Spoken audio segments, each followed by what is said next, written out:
দিল্লির দিলে ফুটল পদ্ম। 17 বছর পর 70 আসন বিশিষ্ট দিল্লি বিধানসভা দখল নিশ্চিত করে ফেলল গেরুয়া শিবির। আর এই খবর প্রকাশ্যে আসতেই আনন্দ উৎসবে মেতেছেন বাঁকুড়ার বিজেপি নেতাকর্মীরা। শনিবার সূর্য দুপুরে জেলা বিজেপি দপ্তর থেকে প্রধানমন্ত্রী নরেন্দ্র মোদীর ছবি হাতে গেরুয়া আবির মেখে পথ চলতি মানুষকে মিষ্টি মুখ করানোর সাথে সাথে বাজি পুড়িয়ে স্টেশন মোড় পর্যন্ত মিছিলে পথ হাঁটলেন দলের জেলা সভাপতি সুনীল রুদ্র মণ্ডল, বিধায়ক নীলাদ্রি শেখর দানা সহ অন্যান্যরা। भारत माता की जय, जय श्री राम, जय श्री राम, जय श्री राम, जय श्री राम। भारत माता की जय श्री राम।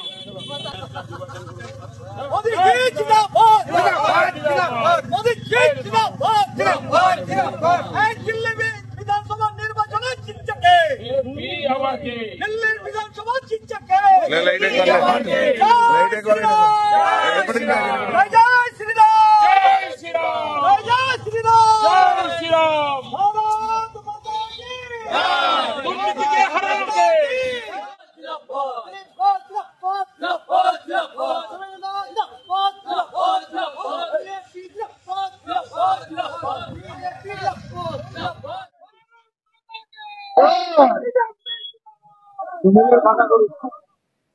আনন্দোৎসবের মাঝেই বাঁকুড়ার বিজেপি বিধায়ক নীলাদ্রি শেখর দানা বলেন, দেখুন, ভারতবর্ষের মানুষ বিচার করতে শুরু করে দিয়েছে যে ভারতবর্ষের অখণ্ডতা, ভারতবর্ষের সনাতনী, ভারতবর্ষের পরম্পরা সর্বাগ্রে থাকবে, আগে দেশ।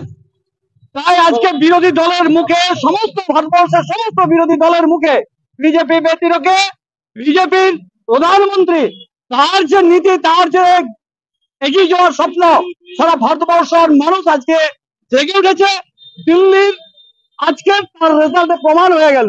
তারা আজকে বলেছিল যে সমস্ত জোটেরা, যে সমস্ত বাংলার থেকে আওয়াজ তুলেছিল যে দিল্লির ভোটে বিজেপি ফিরিস, আজকে তাদেরকে বলতে চাই, আপনারা এগিয়ে আসুন। আগামী দিন বিজেপি ছাড়া কোনো রাস্তা নেই। তাই হচ্ছে বিজেপি হচ্ছে উন্নয়নের একমাত্র হাতিয়ার। নরেন্দ্র দামোদর দাস মোদী সেটা বারংবার প্রমাণ করেছে গত লোকসভা নির্বাচন। আমরা বাঁকুড়া জেলা বিজেপির পক্ষ থেকে বাঁকুড়া সদরে সমস্ত কার্যকর্তারা আজকে উৎসবে মেতে উঠেছে। আমাদের বাঁকুড়ার যত সমস্ত লড়াকু নেতা তারা আজকে জেগে উঠেছে। আগামী দিন তাদের মধ্যে উদ্দীপনা আসছে, এই বাংলা সেই নরেন্দ্র মোদীর হাত ধরে বিজেপির পরে হাওয়া উঠতে চলেছে, সেটা আজকে তারই প্রমাণ আপনারা দেখতে পাচ্ছেন এবং দেখাতে পাচ্ছেন। ব্যুরো রিপোর্ট, দক্ষিণ বাঁকুড়া দর্পণ, বাঁকুড়া।